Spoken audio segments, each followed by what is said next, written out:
देखिए, हमारा एक बहुत बड़ा प्रॉब्लम ये है कि हम लोगों ने कुरान करीम को इसाले सवाब की या रुखसती के वक़्त लड़की के सर पर रखने की किताब बना लिया है। लेकिन एक्चुअली कुरान करीम जो है, वो एक बुक ऑफ गाइडेंस है।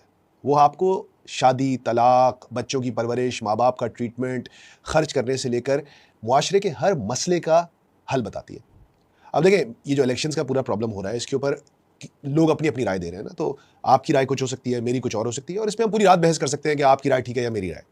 लेकिन अगर हमको अल्टीमेट गाइडेंस चाहिए और समझना है कि वोट क्यों दें और वोट देने से क्या फ़र्क पड़ता है, तो कोशिश ये करनी चाहिए कि सबसे पहले हम कुरान करीम में देखें कि क्या हमें इधर से कोई गाइडेंस मिल रही है कि नहीं, और अगर उधर से गाइडेंस मिल रही है तो बहस खत्म हो जाती है, क्योंकि वो अल्लाह की गाइडेंस है और उससे बेहतर कोई गाइडेंस नहीं है।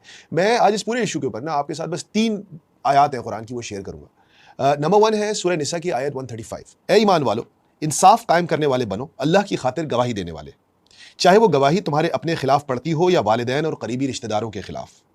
और वो शख्स जिसके खिलाफ गवाही देने का हुक्म दिया जा रहा है, चाहे वो अमीर हो या गरीब, अल्लाह दोनों किस्म के लोगों का तुमसे ज़्यादा खैर ख्वाह है।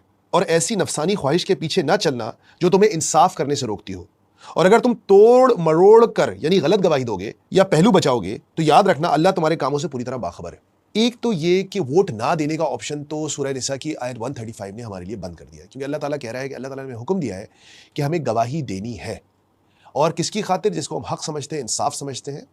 और चाहे वो हक और इंसाफ हमारे अपने ज़ाती इंटरेस्ट के खिलाफ हो, फैमिलियल इंटरेस्ट के खिलाफ हो, चाहे वो किसी पावरफुल के खिलाफ हो, हमने गवाही देनी है। सो अगर आप ये समझ रहे हैं कि हमारे पास कोई चॉइस है, अच्छा मैं वोट करता हूँ, नहीं करता हूँ, तो अल्लाह ताला ने वो चॉइस तो इधर खत्म कर दिया, क्योंकि वोट एक गवाही है। और ये आपके एक दूसरे क्वेश्चन को भी निगेट कर देती है कि फ़र्क क्या पड़ता है। तो आपको इससे कोई फ़र्क नहीं पड़ना चाहिए कि क्या फ़र्क पड़ता है, क्योंकि अल्लाह ताला का हुक्म है कि ये आपको करना चाहिए। इसका फ़ायदा और नुकसान भी हम डिस्कस कर लेते हैं, लेकिन ये बात आपको क्लियर हो जानी चाहिए इस आयत से कि अल्लाह ताला ने आपको हुक्म दे दिया है कि आप गवाही तो दें, चाहे वो आपके किसी भी इंटरेस्ट के खिलाफ हो। तो कुरान करीम में सबसे ज़्यादा जिक्र है बनी इसराइल का, हज़रत मूसा अलैहिस्सलाम का और बनी इसराइल का, उनकी कौम का सबसे ज़्यादा जिक्र है। यहाँ पे मैं उनकी कौम के 2 वाक़यात आपके सामने रखना चाहूँगा। बनी इसराइल में हज़ारों लोग थे और बहुत बड़ी कौम थी जो फ़िरौन के पास कैद थी, फिर वहाँ से मूसा ने उनको आज़ादी दिलाई और फिर वो सहराओं में गए और उनके साथ बहुत सारे वाक़यात हुए। लेकिन मैं यहाँ 2 वाक़यात आपको सुनाना चाहता हूँ। एक सूरह गाफ़िर यानी कि सूरह मोमिन में है और एक सूरह माइदा में है।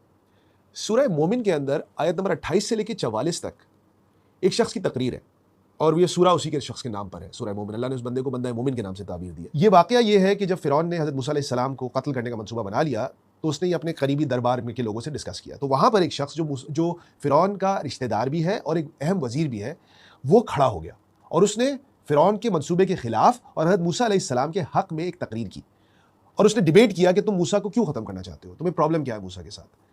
वो फ़िरौन के सामने मूसा के हक़ में आवाज़ बुलंद करना अल्लाह ताला को इतना पसंद आया कि अल्लाह ताला ने उसको कोई 16-17 आयतों की जगह दी अपने कुरान में, और उस शख्स के नाम से आज एक सूरा है पूरे कुरान में। वो शख्स ज़िंदा है आज और क़यामत तक ज़िंदा रहेगा, क्योंकि अल्लाह के कुरान में उसका ज़िक्र है। और इतना लंबा ज़िक्र है कि इस कंटिन्यूटी में तो बहुत से अंबिया की भी शायद तकारीर एक साथ कुरान में इस तरह पब्लिश नहीं की गई होंगी, इस तरह अल्लाह ताला ने नाज़िल नहीं की होंगी, जिस तरह से उस शख्स की है। तो अल्लाह ताला को उसकी करेज कितनी पसंद आई। दूसरा, जब हज़रत मूसा अलैहिस्सलाम अपनी कौम को लेकर फ़लस्तीन के दरवाज़े पे पहुँच गए और कहा भी चलो अंदर, हमें अल्लाह ताला का हुक्म है, हम इनसे जिहाद करें और फ़लस्तीन को आज़ाद कराएँ, तो वहाँ पर सारी कौम तो बैक ऑफ कर गई और सारी कौम तो पीछे हट गई। लेकिन 2 लड़के खड़े हुए, अल्लाह ताला ने उनको रजुलान, अल्लाह ने सूरह माइदा के अंदर आयत नंबर 23 के अंदर उनका भी ज़िक्र किया है कि 2 नौजवान खड़े हो गए और कहा मूसा से, मूसा कम ऑन लेट्स फाइट, हम आपके साथ हैं, हम आपके साथ क़िताल करेंगे। अब आप ज़रा गौर कीजिए कि अगर पॉलिटिकली देखा जाए तो जो फ़िरौन के दरबार में जिस शख्स ने आवाज़ उठाई, उसको उसका क्या फ़ायदा हुआ? या वो 2 लड़के जिन्होंने फ़लस्तीन के दरवाजे पे खड़े होकर मूसा का हाथ पकड़ के कहा कि हम आपके साथ लड़ेंगे, क्योंकि इवेंचुअली मूसा तो फ़लस्तीन दाखिल नहीं हो सके और फिर 40 साल तक बनी इसराइल सहराओं में भटकती रही और उसी सहराओं में कहीं हज़रत मूसा अलैहिस्सलाम का भी इंतकाल हो गया।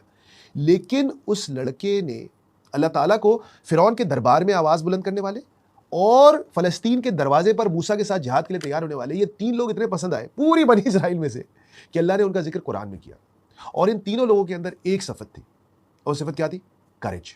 अगर वो लोग ये सोच लेते हमें क्या फ़र्क पड़ता है, इवेंचुअली तो मूसा अलैहिस्सलाम को सहरा में ही भटकते रहना है, अब क्या करें, हम खामखी यहाँ पे बोलेंगे तो हमारे पूरी बिरादरी वाले हमें फिर और फ़िरौन भी नाराज़ होगा या हमारे बाकी बिरादरी वाले नाराज़ होंगे, तुम बड़े आए हीरो, 2 बंदे खड़े होकर जिहाद के लिए तैयार हो गए।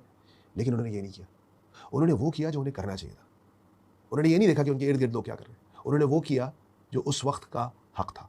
और अल्लाह को उनकी वो करेज और हक़ के साथ खड़ा होना इतना पसंद आया कि आज हज़ारों साल बाद भी मैं और आप उनके बात कर रहे हैं। तो याद रखिए, वोट डालते वक्त आप भी वो गवाही दे रहे हैं और किसी को फ़र्क पड़े ना पड़े, अल्लाह ताला देख रहा है कि आपने क्या किया है।